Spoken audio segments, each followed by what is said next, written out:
നിങ്ങളുടെ favourite shows ഇനി ഒരിക്കലും മിസ്സാവില്ല. ഇപ്പോൾ C5 കാണും നിങ്ങളുടെ ഫേവറേറ്റ് ഷോസ് തികച്ചും സൗജന്യമായി. അവര് തന്നെ തീയതി നിശ്ചയിച്ചു. നടക്കട്ടെ, ഒരു ശുഭകാര്യമല്ലേ. അപ്പോ നാളെ ഇവിടുത്തെ കല്യാണത്തിന് താനുണ്ടാവില്ല. ഇനി രാജുവാണ് തീരുമാനം പറയേണ്ടത്. രാജുവിന്റെ ആ തീരുമാനത്തിലാണ് ശ്രീയുടെ ഭാവി ഇരിക്കുന്നത്.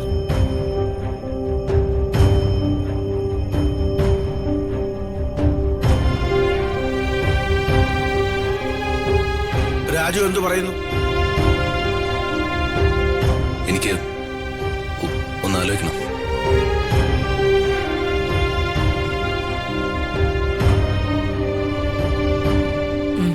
ആലോചിച്ച് പറഞ്ഞാ മതി. നിങ്ങൾക്ക് 1 രൂപ ചെലവില്ലാതെ ഈ 2 വിവാഹങ്ങളും ഞങ്ങൾ നടത്തും. മാത്രമല്ല, പ്രിയയ്ക്ക് കൊടുക്കാനുള്ള ബാക്കി സ്ത്രീധനവും ഞങ്ങൾ കൊടുത്ത് സെറ്റിൽ ചെയ്യും.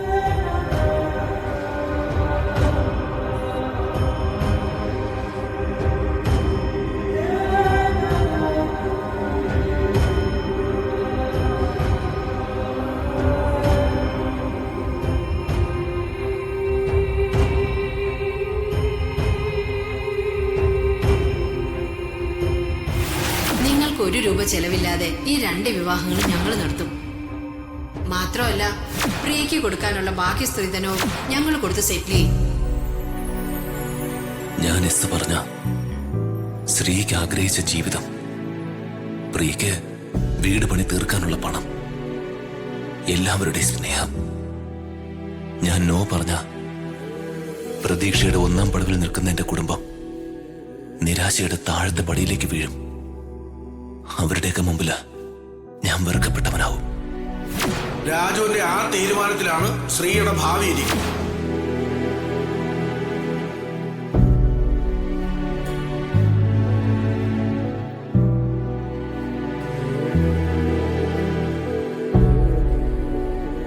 രമ്യ ഞാനായിട്ടുള്ള കല്യാണത്തിന്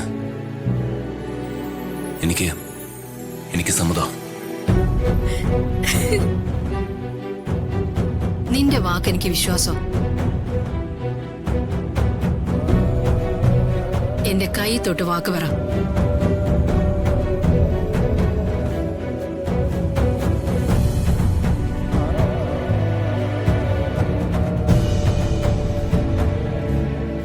നിങ്ങൾ ആവശ്യപ്പെട്ട പ്രകാരം നിങ്ങളുടെ മകളെ ഞാൻ വിവാഹം കഴിച്ചു കൊള്ളാവുന്ന ഞാൻ വാക്ക് തരുന്നു.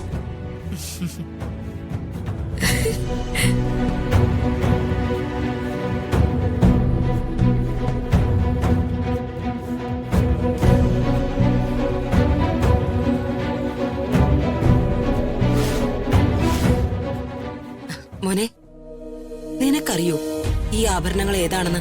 ഇത് വിവാഹത്തിന് അണിയാനുള്ളതാണെന്ന് തോന്നുന്നല്ലോ. അതെ, കുറച്ച് പഴയത് തന്നെയാ. നിന്റെ അമ്മായി പത്മാവതിക്ക് വേണ്ടി പ്രത്യേകം പണി കഴിപ്പിച്ച 10 തങ്കം. കണ്ടു ഭ്രമിച്ചിട്ടുണ്ട്. പത്മാവതി ഈ വീട്ടിൽ നിന്നും പോകുമ്പോ ആഭരണങ്ങൾ കൊണ്ടുപോകാതിരിക്കാൻ ഞാൻ പ്രത്യേകം ശ്രദ്ധിച്ചിരുന്നു.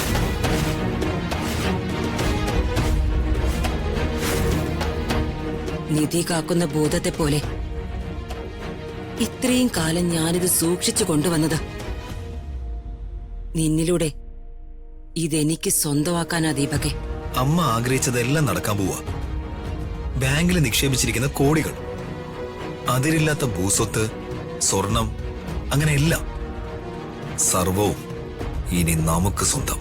പതിയെ എല്ലാ അധികാരങ്ങളും ഋതിക എന്ന കരുവിനെ മുന്നോട്ട് നീക്കി നമുക്ക് സ്വന്തമാക്കണം. സർവാധികാരം അത് ഉള്ളം കൈയിലേക്ക് വരുന്നതിന്റെ ഒരു ലഹരി. അതിനേക്കാൾ വലുതായി ഈ ലോകത്ത് വേറെ എന്തുണ്ട് മോനെ?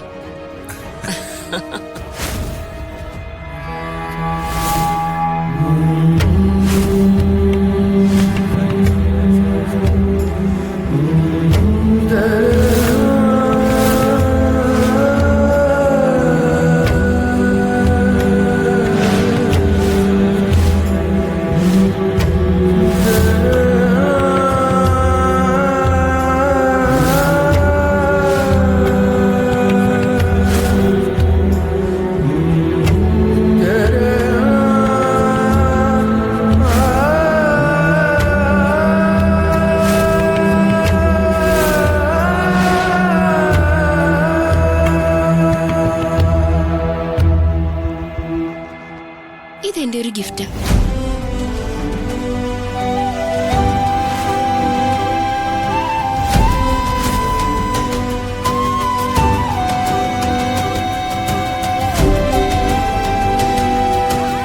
മോളെ ഋതികെ, ഒന്നിങ്ങോട്ട് വന്നേ.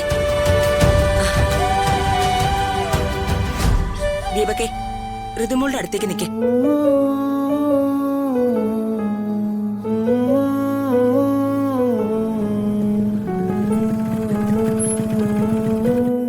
രണ്ടുപേരും തൊഴുതു നിന്നോളൂ.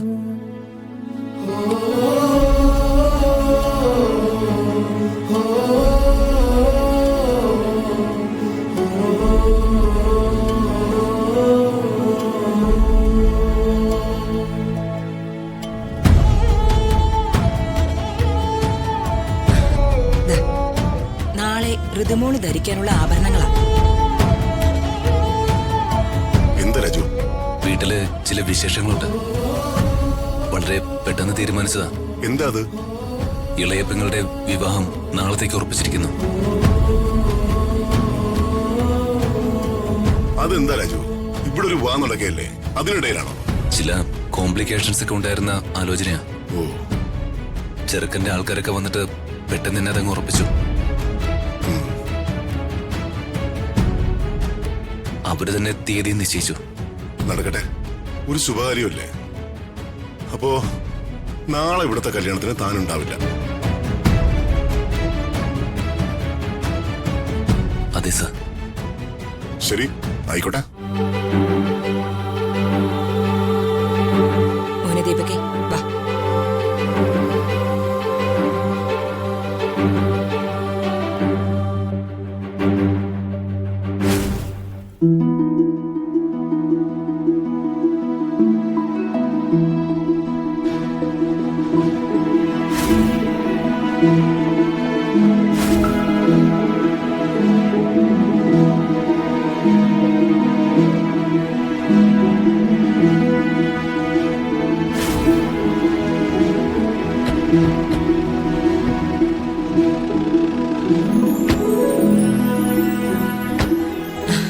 വാ.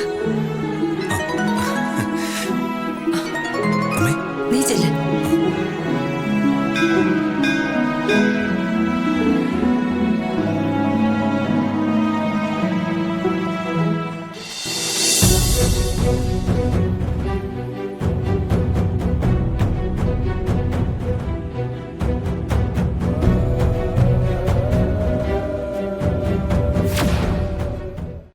ഡൗൺലോഡ് ചെയ്യൂ C5 ആപ്പ്. കാണൂ എല്ലാ എപ്പിസോഡുകളും സൗജന്യമായി.